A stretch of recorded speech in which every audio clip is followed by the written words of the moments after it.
Elahe had never taken part in protests before. Now in exile in Italy, she says that after Mahsa Amini's death, she felt compelled to take a stand. That's the sound of the bullet that changed her life.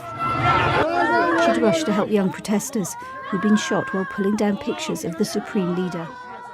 She came here for medical treatment. Surgeons removed the bullet from her head, but couldn't save her right eye. It was like losing a loved one. An eye is a part of someone's beauty. I'm just one of many wounded protesters. Even though he shot my eye, my heart is still beating. My heart beats for life, for Iran, for the people of Iran.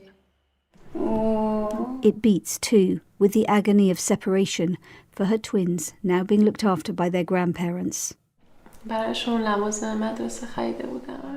The last moment I was with my children before I was shot, I had bought them school supplies.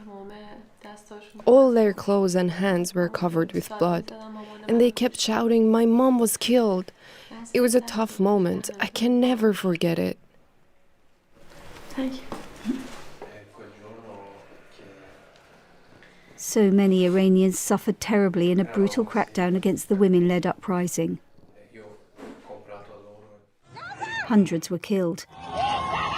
Thousands upon thousands were arrested and 7 executed.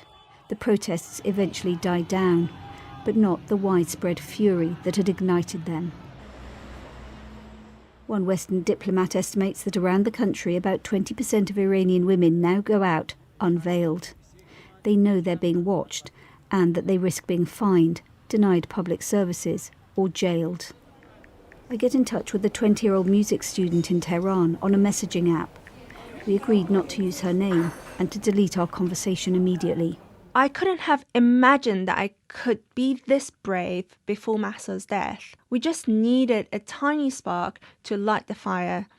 So even though I feel scared to my bones, whenever I pass the morality police, I keep my head high and I pretend that nothing is happening. Mojgan Ilanlu, a prominent filmmaker, began posting pictures of herself unveiled last year.